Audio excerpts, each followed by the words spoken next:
Here's an example of that copy swap method.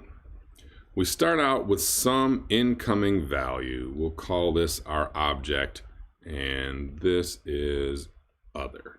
We've got a couple of members in there. One is some value, let's call this S, and some other value P, right? And in S we've got some information, and P is a pointer to some dynamic memory that looks like this. So this is one of my arrays, and I guess a better way to do this is to say that I put in there the values that I was used to having, right? I talked about some length L and some data D. So that's what my other looks like. As I go to do an assignment, I've got some other existing object, and we'll call that this because this is the one that's going to be the target of the assignment. So whenever I say thing is equal to other, this is that thing. So for now, let's imagine that this already has some data in existence. So it's got a length of 7, and it's got a data pointer here that goes off to its own collection of items. There's the 7 of those. So the way that copy swap works is, the first thing we're going to do is copy other. And we do that into something that we call temp. So we make temp with a copy constructor, and that allows us to set up, sorry, not 7 there. That's my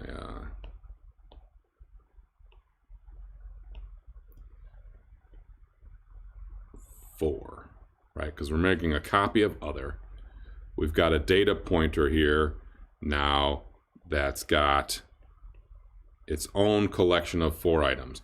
And we want to make sure that all of these 4 items are fully copied in there. That's what the deep copy does. And this temp is that first variable declared with the copy constructor inside of the first line there of the copy swap method there. And so this is the operator equals. That first line looks something along something really similar to this. It says make a copy of other. So what this gives me is a variable named temp inside of my operator equals function, and since it was copy constructed from other, now other was here and temp is a full copy. And I'm in the middle of setting this is my current object, equal to other. So since this already has data there, I have to get rid of it. I have to make sure that the block of data that D points to is deallocated. And what the swap section does is after I've declared the temp variable and initialized it with the copy constructor, the next thing I want to do is I go and do a swap. And so what my swaps does is it changes these 2 values for each other, right? So we'll put a 4 in here and we'll put a 7 over there. So at this point, my objects and variants are kind of broken. But then the second step is it also swaps these 2 things. It swaps the 2 D's, which has the effect of canceling out this pointer and this pointer and setting D in temp to point to this's data and setting D in this to point to temp's data. Now, if we examine this closely, we'll see that this has a length 4. It also has a D pointer that's pointing to 4 objects. And we said that these 4 objects were copies of others 4 objects. So now this, like other, we still have the old data from this hanging around though. Temp has what it thinks is 7 items, and it also has a pointer to 7 items. So it's an object that's fully existing and has data in it, but it's data that we want to get rid of.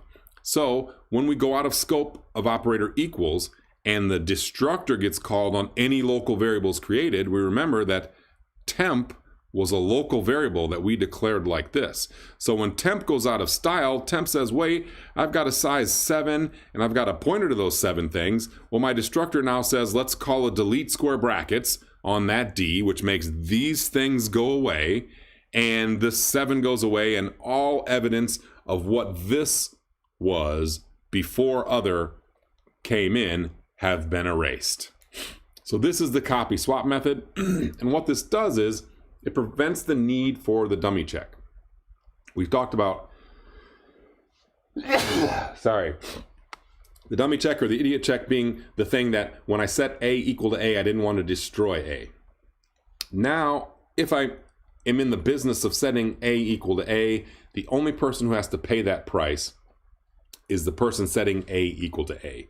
Whereas previously, anyone using the operator equals always had to be protected against someone who might use A equals to A, so they all had to pay that cost of, well, let me check to make sure this is not equal to other. If this is not equal to other, I'm going to do the work, but it always had to check. Now, since we do the copy swap method, we never have to check, and if you're in the business of setting A equal to A, the only person who has to pay for it is you, because you bring in other, you make a copy of other, and then you set yourself back to the copy of yourself. And so this is why this copy swap method is nice. All right. Let's pick up where we left off, wrap up the rest of these slides here, and that's going to look something like this. So previously, we have these big 3 that we need to implement. We can't just settle for a default operator equals or default copy constructor, because the default versions just do a member-wise copy, and they're not going to give me deep values. They're going to give me deep copies of dynamic memory. So we have to have a destructor, we have to have a copy constructor, and we have to have an overloaded operator equals. We've also got some new optimizations coming from C++11 that sort of work on the same mechanism of the copy swap method.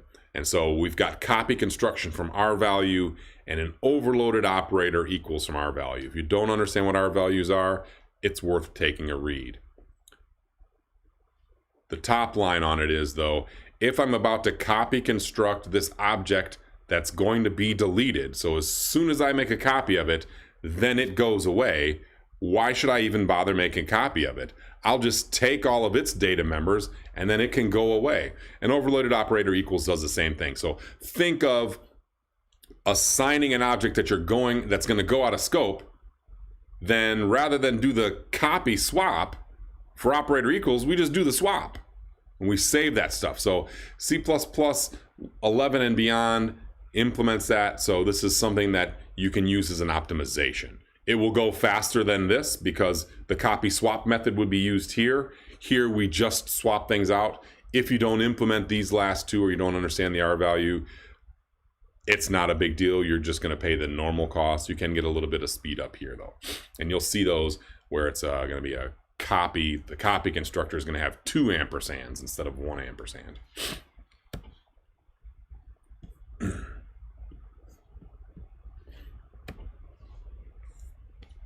Here's how we implement the operator square brackets. Remember, that's our syntax, our syntactic sugar.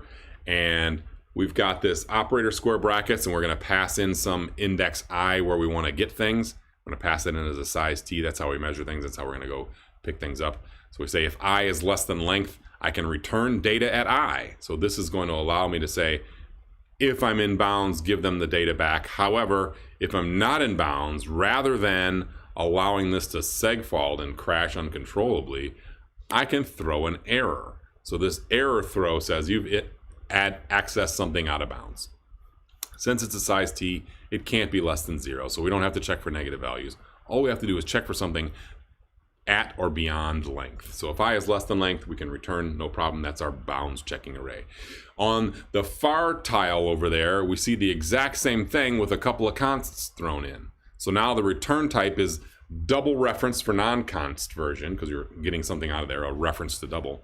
Now we've got a const double reference, which means that what comes out of there cannot be changed. So we've got a reference to it. It's still the one that's inside the actual container, but the const reference allows the compiler to say, if anyone tries to write to this, I will not allow it. This will not compile. If someone takes something as a reference to this inside this array and then tries to write to it. So that's what that const does. And then the second const over there says that this square brackets will also not make any changes to the array itself. So the first const says the value that you get back is a reference that cannot be changed, and the second const says that this object will not be changed. But inside it does the exact same thing. The compiler, of course, knows how to pick this. That's why we need these two things. We need them because sometimes we make calls that require a const reference. So if we've got a call that requires a const reference and we have only a non-const function, then the compiler will not allow that to go by. We got some options down here. Here we've created an array of size 3. In line 2 we say array a at 0 is equal to 2.0. Well, that's going to be my non-const version because I'm making changes to that thing. A square bracket 0 is a double, and if I set it equal to 2, I'm changing it. So the non-const version is getting called in both lines 2 and 3. On the left-hand side, we can see another version of the non-const version being called in line 4 as well. We're setting a at square brackets 2 equal to something. On the right-hand side, we're just reading from that array. A at square brackets 0, we need that value without changing it, and a at square brackets 1, we need that value without changing it. So the const version could be used here, and this is up to the compiler to make the choices that it wants to. When it's got the chance to do something as const, it helps with something that's called pipelining that can allow the compiler to go just a little faster. So in this case, the compiler may use the const version in the right-hand side of line 4. So this const operator square brackets, remember, it declares us read-only access. For instance, if I were to send something to cout, like this overloaded function here, this overloaded operator, stream insertion operator, takes an output stream and then inserts values into it. But it is expecting a const array reference here because it's passing that into a print statement, and we know the print statement doesn't need to change the array. If we look inside here, we say we've got a const array reference A coming in, and I'm going to A square brackets that thing in there. If I've only got non-const version of square brackets, this will not compile because it says, well, hey, you might make some changes with this non-const version, but what you passed in was a const object. In line 2 is a const object. In line 4, you're saying something that might, because the compiler doesn't really have to worry about it. It just sees that access. We're not making a change, but it's the fact that that function could make a change. Since a non-const version exists, if only a non-const version existed here in 4, the line 2 would not allow this to compile. So we need to have that const version so that we can access this. Const operators, it says, are needed to access const data. I've got const data passed in. I need a const operator on it. How about inserting an element? Well, we're obviously left const land. We're going to be making some changes here. We're not going to grow this. That's an exercise for a later date here. If you want to make this a little bit larger, you should do that. You should have the ability to expand on this. It will give you a real appreciation for what vectors do for you if you write this so that it can be expanded, it can be changed at runtime. Here we can change the length of this thing at declaration time, but we can't, during the rest of the run and make the thing any bigger. I suggest you make that happen. Add an append method. So what insert is going to do is it's going to push something in there someplace from the beginning all the way up to the end and slide anything backwards one cell so that we'll get rid of one object. We'll get rid of one double that's going to be pushed off the end. We may push off the very end, but we could insert something from the beginning. So we give it an index at which to insert at. That's the size t index, the first parameter there. And then the value that's coming in, we'll call that val. We got our bounds checking that's going to go on there in lines 2 and 3 that gets us out without having a problem. The Boolean that gets returned is, did you insert the thing that was just asked to be inserted? So if index is greater than or equal to length, we're not going to insert it. We've asked to put something at the end, and that doesn't work. If you're implementing append, that's where you implement append, right? If index is greater than or equal to length, we return false. It did not happen. Other than that, we've got to make room for it, and that's what this loop in 4 and 5 does. Look at this for loop. Not my favorite style. This is important. It still needs to be done this way from time to time. Here we're working our way from right to left. We're going to slide things up before we write the new thing in. And so we're going to start from the end and move things out of the way. We see that that loop runs there for I equal to length minus 1. That's looking at the last item. As long as I is greater than the index, the place where I'm writing, I minus minus. And we know that we're never going to go below something there that's going to give us a problem, because index is a size t, so it can't be less than 0. And that allows us to insert something at the very beginning or anywhere in between here. And then we decrement because we're working our way from right to left. Here in this original array, we've got 1.6, 3.1, 4.2, 5.9, 7.3, and 8.4. If we're going to insert at index 2, the value 3.4, we need to move those last 4 items over 1. And that's going to get rid of the last item, because that's just going to get moved out of bounds. So 8.4 is going to be gone, but we need to move 4.2, 5.9, and 7.3 all over 1 so that we can insert the 3.4 there between 3.1 and 4.2. So that's what happens in this negative incrementing for loop, this decrementing for loop that works me from right to left. So bounds checking array. If we go and check the complexity of this, we see that in the worst case, I could be moving all of those items over, right? Because length minus 1 is where we start. And the smallest I could be would actually be 0, and going from length minus 1 to 0 is all n of the things. Constant amount of work in 2, constant amount of work in 3, a loop that could go n times in 4, constant amount of work inside the loop. So that happens is that does a constant times however many times the loop goes. Since the loop goes at most n times, this is all worst case n. So in the worst case, if I had to insert something at the very beginning, I'd move all n of the other items out of the way. That means I'm doing n work here. The best case, I'm trying to insert something at the very end. I don't have to move anything. I just write the thing there and we're done. Constant amount of work. On average, I'm going to move sometimes half of them, sometimes a little less, sometimes a little more, but it averages out to big O of n. It ends up at average work is about n over 2 work, which we say is average case big O of n, because that's big O of n times 1/2, big O of n times a constant, big O of n. That's our bounds checking array. The last things that you might work on as you study for this particular thing here is understanding memory ownership, understanding why arrays are sometimes good and sometimes bad, why do we need non-const and const versions, understanding the way the syntactic sugar of implementing our own operator square brackets actually works. Understand how destructors and constructors work together with delete and delete square brackets and new square brackets.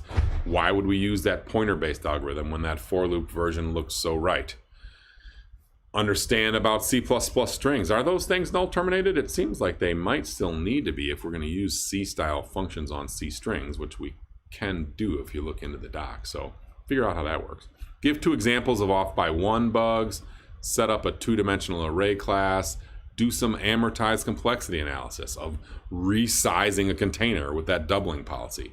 We can make our bounds checking array have a pushback function. You could implement pushback for that. You might have to implement a capacity and a length. So now you've got 2 things to deal with, but that's really how it happens in a vector. So this is great for understanding vector.